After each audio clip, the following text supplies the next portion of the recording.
Hello, this is Rachel, the Modern Shaman, and I am here to make a little video today. I'm going to do something different. I'm going to tell you a story. It's just a story that I felt like Spirit wanted me to share, and so I'm going to do that. Before I jump into it, I'll just remind you, like I do on all my videos, that if you'd like to view anything I've done before, just subscribe to my YouTube channel, which is just the Modern Shaman. And if you want to visit my website, it's just themodernshaman.net. I've been getting a lot of people trying to schedule appointments through Facebook, which is great, but I just want to direct you kind of to my website because it's hooked up to my Google Calendar and all that, and so it's just a lot easier for me to schedule you in that way if you come through my website, again, which is just themodernshaman.net. Okay, let's jump into my storytelling. So this is a true story that happened to me when I was in college. And so during that time, one of my majors in college was literature. And I've always loved writing ever since I was a little kid, really. I remember on my 16th birthday, my aunt gave me a journal. It was purple. It had a little red heart on it, and the pages were kind of like newspaper, like that brown old vintage kind of paper. I loved it, and I just wrote and wrote and wrote. I never really stopped writing, and I still write every day.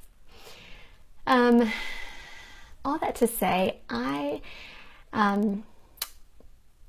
studied literature as one of my majors, and when I was a junior in college, I signed up for a class I was really excited about. It was a religious literature class, which was totally up my alley because I'm all about that kind of stuff, and it was for a visiting professor that was from Oxford, and so I was really excited about this professor. I just thought he was going to be just crazy smart, and I was just really amped about the class. So I signed up for the religious literature class, and part of what we did is every week we would read some piece of literature, and then that Friday we would turn in a 10-page paper about everything that we read that week and pretty much do a literary analysis on whatever it was that we were reading. And then he would read those analysis papers that we wrote on the weekend. He would give them back to us on Monday, and then we would kind of start there on Monday into a new piece and kind of keep building and building in terms of our comparative analysis on the previous pieces and the new pieces that we were getting.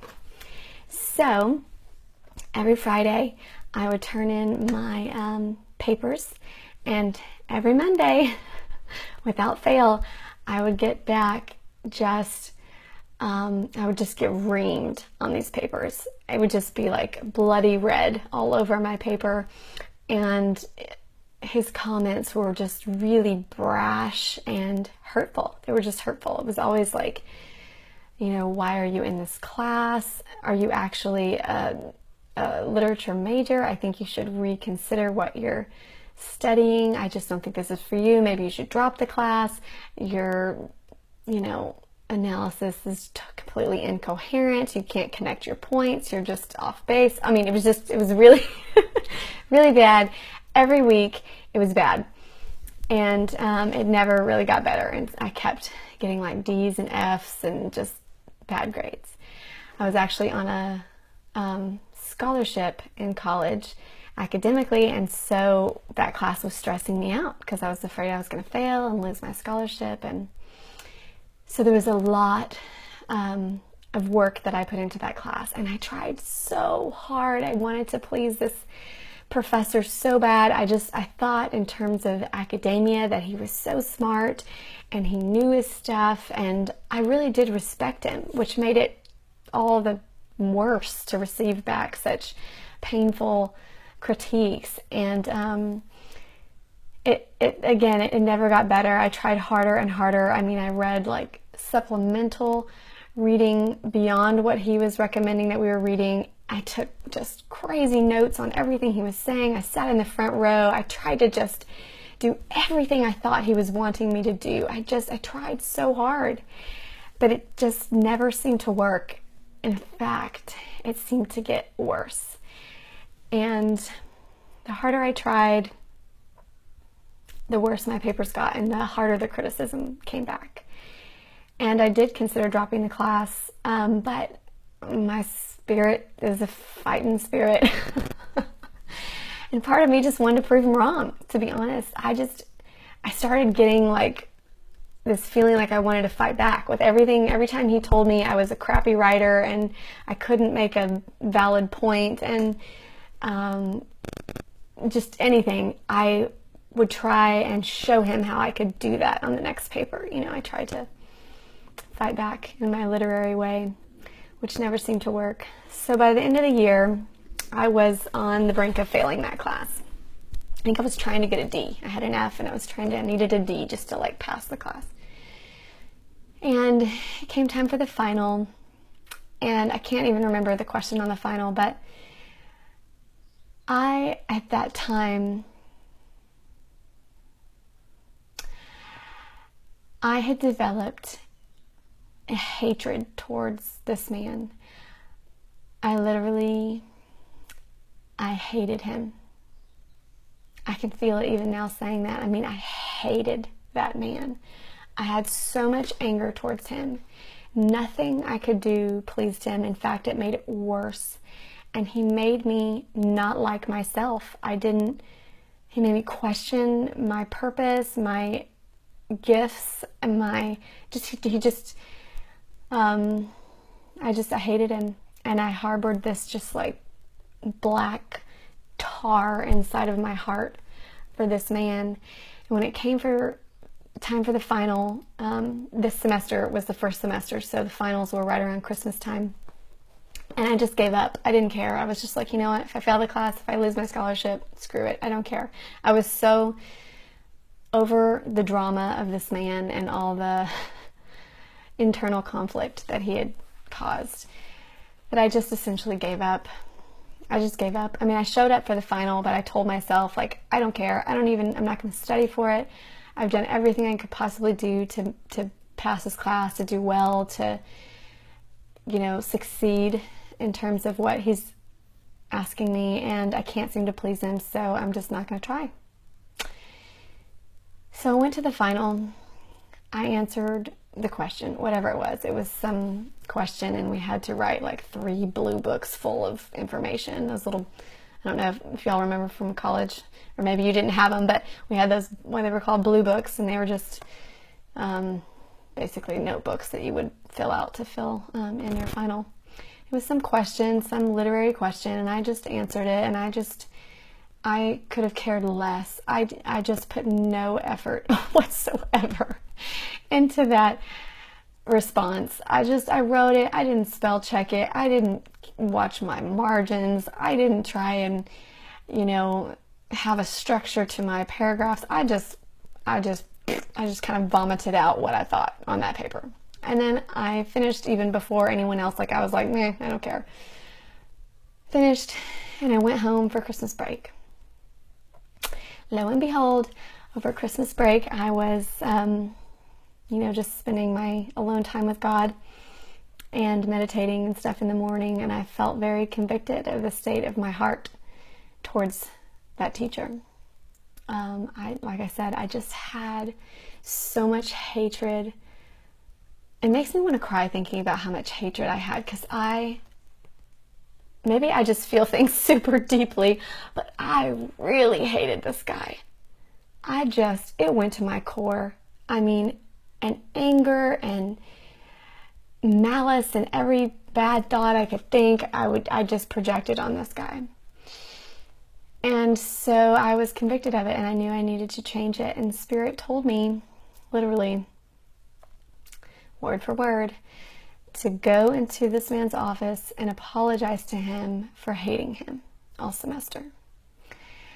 And I was like, no freaking way am I going to go into this office. He probably didn't even know I hate him. He doesn't know. He doesn't know what I think of them. Why would I go into this man's office and then say to his face, by the way, I've been hating you and thinking horrible thoughts about you all semester. But that's what Spirit told me to do. And if you know me, you know that I learned pretty quickly not to go against what I feel like Spirit's telling me to do. I just can't do it. It'll eat at me until I have to do it. So that's what I did. So I sucked up my pride. I got back from Christmas break and I walked up to his office, which was like at the top floor of this religion building. And I was like praying and hoping that he was not there in his office. But of course he was there in his office, and I just told him. I just was completely honest. And I just said, this is how I felt about you. I've hated you. Every time you sent a paperback, it just bore this hatred deeper and deeper within me. And it's just taken me over. And for my peace of mind, I need to apologize to you. I don't remember word for word what I said to him, but I asked for his forgiveness, that I apologized for feeling that way towards him, whether he knew it or not, and that I wanted to release that emotion, and that I felt like I needed to come apologize. So he listened, and I may have even been crying. I can't remember. He just listened and let me speak my mind, and then afterwards he said, okay, thank you for that. And he said, and he hugged me. And before I left, I think that's when I started crying, when he hugged me, because I felt the release of it in me. And before I left, he said, by the way, what changed with your final? And I was like, what do you mean? And he said, well, your final was the best piece of writing I've ever read from you. You've never written like that. That was pure genius. That was perfect. That was completely what I was looking for all year. Where was that? Where was that person? And I realized in that moment that I had been trying to be everything I thought he wanted. I was trying so hard with every piece of my being and my mind and my spirit. I was just trying and forcing myself into what I thought he wanted.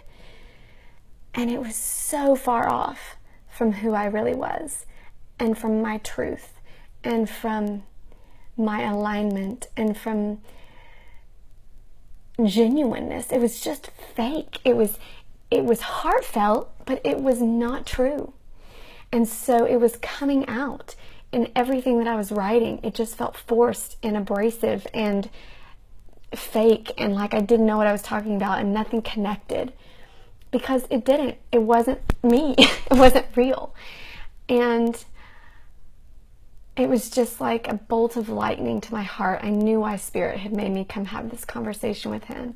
One, because it vindicated everything that I had doubted in myself, that maybe I'm not supposed to be doing this. Maybe, I'm not good at expressing myself. It flipped that and validated that for me. But also, it just drove a nail into my belief that I should never try to be something that I'm not for someone else. Because that's not my best. That's not my best me. I'm not giving them my best when I'm giving them what I think they want. Does that make sense? So often we do this. And it's a subtle difference. It's subtle because it is heartfelt. You're trying to be exactly what you think they want, and you're trying in love, and you're trying in sincerity, and you're trying and you're trying and you're trying, but you're not being. You're not looking at yourself and recognizing and asking, who am I? What do I have to offer? Let's just be here.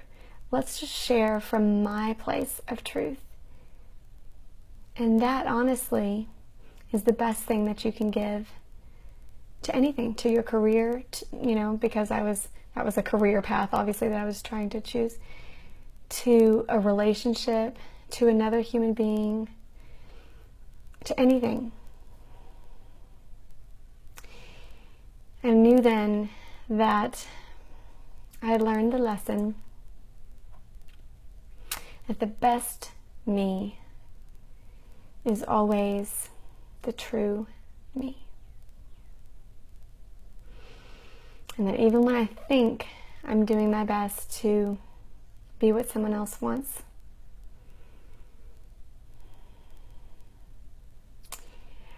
I'm selling them short. If I'm not being fully myself. So that's the story I wanted to share with you guys, in hopes that obviously it will be some sort of analogy or parallel to something you're going through, or just a reinforcement of what you already know, that being you, completely you, is always giving your best. If you do that with heart and sincerity, the world will be grateful for it, because in that place you're in your most divine essence for who you were created to be, exactly how you were created to be. I love you guys. Just encourage you to stay true to you, because that is the you that the world needs, that I need, that we all need. That's who you came here to be. So be that.